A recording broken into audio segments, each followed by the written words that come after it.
You never know about offensive coordinators. I said that when the Patriots were searching for an offensive coordinator. There's a lot of things that we look at. We say, oh, in theory, that guy could be a really good offensive coordinator. That guy might be a great OC. I was a fan of the idea of Shane Waldron, but you never really know how it's going to play out when guys are just ideas. It's like having a team on paper.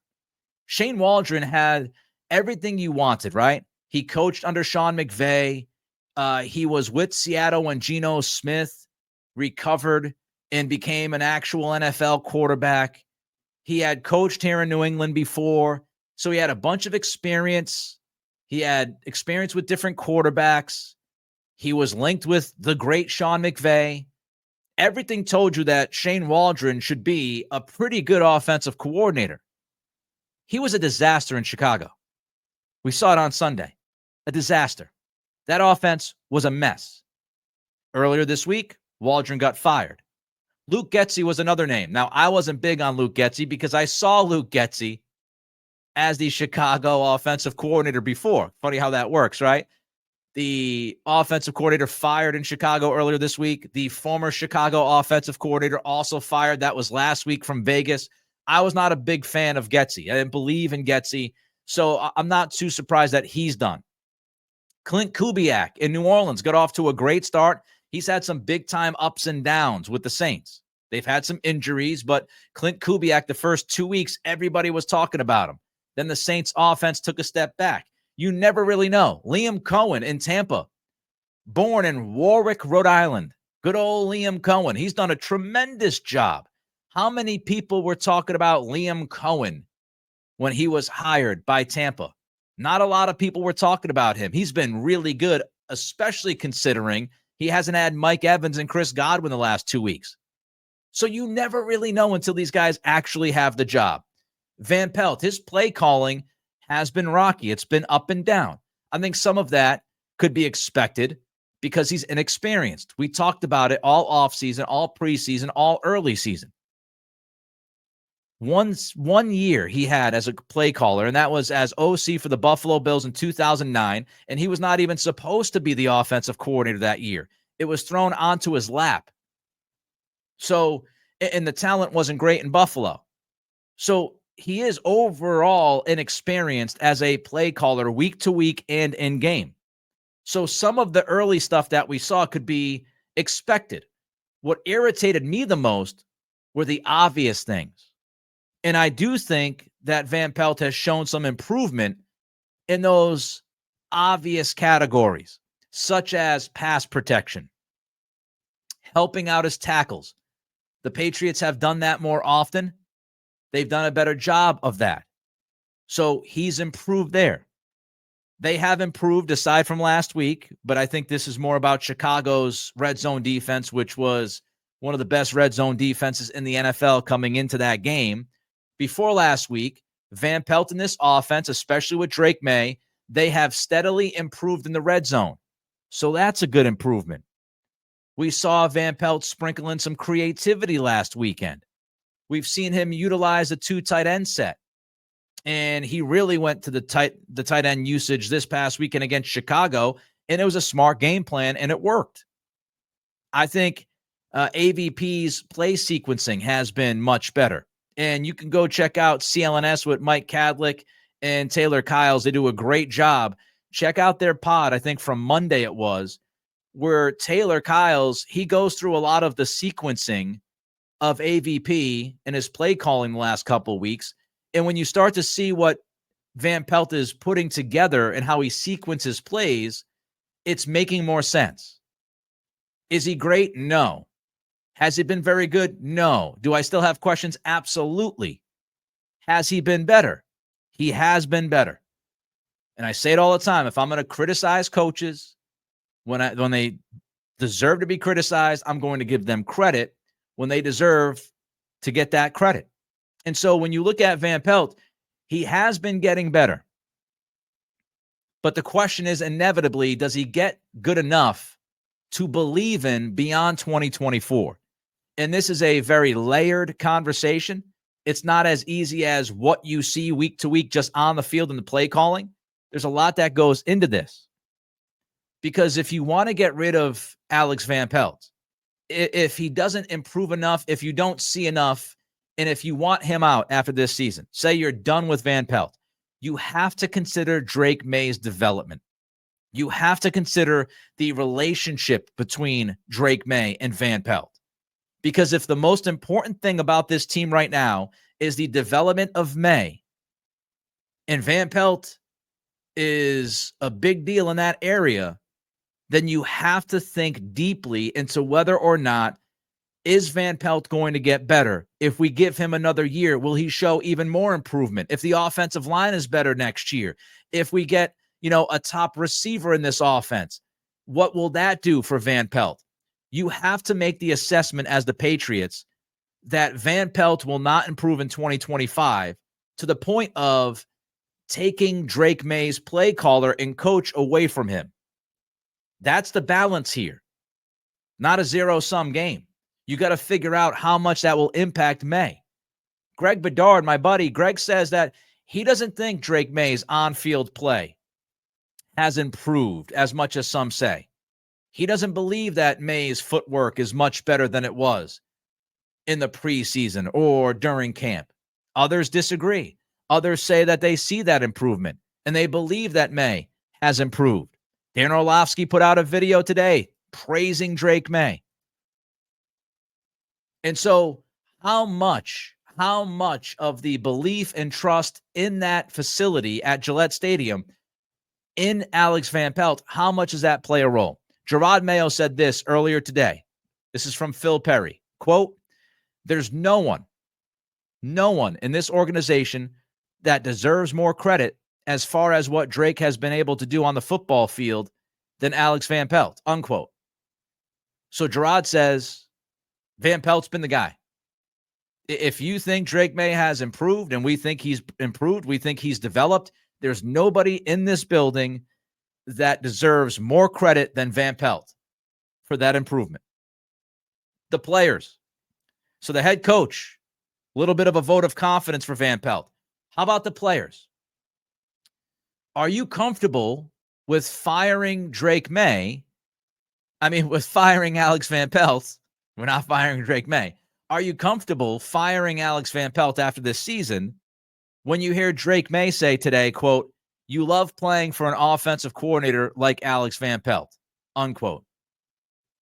Do you feel a little less settled on that opinion of firing Van Pelt when Drake Maye also says that Van Pelt has, quote, "been huge, just a confidence booster for the quarterback. He's positive, but he'll also coach you hard," unquote?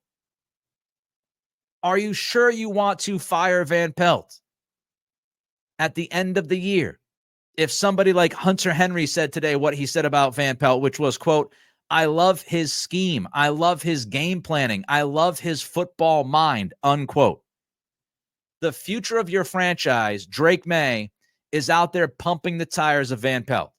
Hunter Henry, who is a captain for this team and has played in the NFL for a long time, has dealt with multiple play callers over his years, is telling you that he thinks the scheme is great. He loves Van Pelt's game planning. He loves Van Pelt's football mind. So the players in that locker room believe in Van Pelt. Now, it doesn't mean you have to keep him, but I do think it's part of the assessment. It's part of this evaluation. It's part of the decision that you have to make. If this offense isn't necessarily great, how much of that was on Alex Van Pelt? Can he get better in 2025? What do the guys in the room believe? You see Chicago. You hear some of those guys in Chicago the past couple weeks. They've been throwing Shane Waldron under the bus. The players know. That's not happening here. Every time a Patriots asked about Van Pelt, they're complimentary. Now, yes, I don't expect Patriots to go out there publicly and throw Van Pelt under the bus, but praising Van Pelt, that does matter. When Hunter Henry, who I respect and appreciate as a football player, he's had a hell of a year, all things considered. When he's out there and he's not just saying, "Oh, I like AVP," he's saying that, "No, I love his scheme, I love his game planning, and I love his football mind." When Henry is going that far to tell you what he thinks of Van Pelt, that has to be part of the assessment. That has to be part of your decision-making process when you're trying to figure out if Van Pelt is going to be the guy. You also have to think about changing offensive coordinators. What kind of impact will that have on Maye? Chicago's going through that right now. And we've seen it with Mac Jones in past years. What you don't want is the offensive coordinator turnstile. You want Maye to feel comfortable. You want him to work with somebody that he trusts. You want him to work with somebody that he believes in. And if he feels comfortable with Van Pelt and he's developing well with Van Pelt, there is risk. There is big time risk of giving Van Pelt his walking papers if you're not happy by the end of the season with what he's done, and then giving Drake Maye somebody different. There is risk there. When you change offensive coordinators, it's also going to impact your offensive roster, because is that offensive coordinator going to bring in a completely different system? And how much do you have to change of the roster if you decide to say goodbye to Alex Van Pelt? Again, none of this is me telling you that Van Pelt should be here for the next 2, 3, 4 years. None of it. But this is the stuff that gets overlooked because people are so wrapped up into fantasy football and playing Madden. Relationships matter. Development matters. And even though it might not be the greatest thing ever on the field offensively with Van Pelt, is it better to have Van Pelt here for the development of your quarterback and the development of these young players? Is it best to have him and his personality in the room right now, even if we admit it's not the greatest thing we've seen out there on the field? These are the things you have to balance. It's not as easy as people think. I think it's possible that Van Pelt is better next year, right? We've seen some improvement. Now, again, if he falls back, if we don't see that improvement continue, then we have the conversation at the end of the year and we say, is he in or is he out?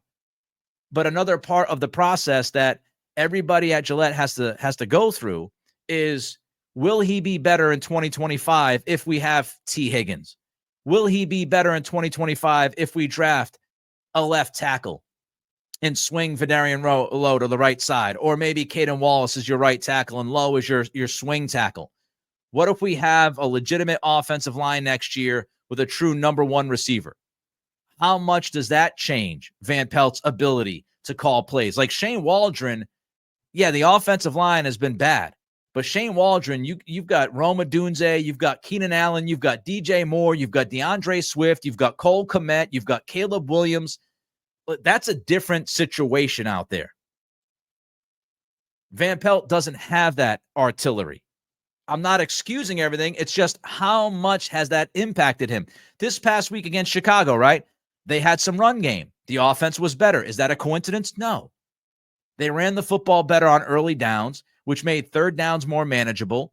So they put some yards up and, they moved the ball from time to time against one of the better pass defenses that they're going to play all year. So how do these other things impact Van Pelt's performance? You would love an offensive coordinator to be able to scheme by all the problems, but maybe AVP is not good enough to scheme around all of the problems. But maybe he's good enough when you have the pieces together where you keep Drake Maye happy, you keep him comfortable, you keep his guy in the room with him, and then with better talent and Drake Maye elevating that talent and Drake Maye getting better, then maybe Van Pelt's better. I'm not there yet with Van Pelt. I want to see how it unfolds. But I'm also not ready to fire him yet because I do think you've seen some improvements. And I want to see how this develops throughout the rest of the year. If that offensive line can keep that continuity, how does it develop? What happens? Edward is, I think, just lambasting Van Pelt, which is cool. Everybody has their opinions, but this stuff is weak. The whole he's been fired 8 times. Look, a lot of things happen, okay? And when coaches move, head coaches move, teams make decisions, he could be a scapegoat. Do you think he was fired in Cleveland because he was the reason why Cleveland wasn't good? Have you seen Cleveland this year? Van Pelt on Cleveland's staff. Cleveland's offense was a hell of a lot better last year, and they had 5 different starting quarterbacks. So I think, and that to me is just, oh, he's been fired 8 times. He's been in different places. Well, did he want to leave and go somewhere else? Did he want to work with another coaching staff? We can't have it both ways. You can't kill Drake Maye because he's never coached anywhere else, but then say, oh, well, AVP's been a bunch of places. Maybe some of that was his own opinion, and maybe some of that was his own desire to see something different. Maybe it was, again, a coaching change at the top, and the staff was fired, and it had nothing to do with Van Pelt. Maybe it was just like last year when Van Pelt was a scapegoat for bad ownership and a terrible decision to bring Deshaun Watson in. So we need context with that. The whole he was fired, I don't really pay that much mind, honestly. Let's jump to some super chats. Hump Day super chat for Nick. Thank you, Chris Chapman, $9.99. Should just call it a $10 super chat. Thank you for the $10 super chat, Chris. I'll throw in the extra penny. I appreciate your support, my man. Anonymous jumps in with a $5 super chat. Thank you for the 5, Anonymous. Another Hump Day chat. Thank you. Appreciate you. And then Terry jumps in with a $20 super chat. Thanks for the great content as always, Nick. Well, thank you, Terry. I try to put the best content I can put out there for everyone. And I try to look a little bit deeper and a little bit differently at things. And this conversation about Alex Van Pelt is one of those things.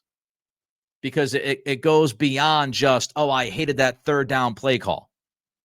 Especially when you have a young team, especially when you're dealing with a young franchise quarterback in Drake Maye and trying to develop him the right way. Just my 2 cents. All right. I appreciate every single one of you. Don't forget to hit that thumbs up if you enjoy what we do. Let's beat that algorithm. Hit that thumbs up. Give us a thumbs up. Throw a comment in as well. Always love the comments. I check out a lot of them. I can't always respond to them. It depends on what's going on.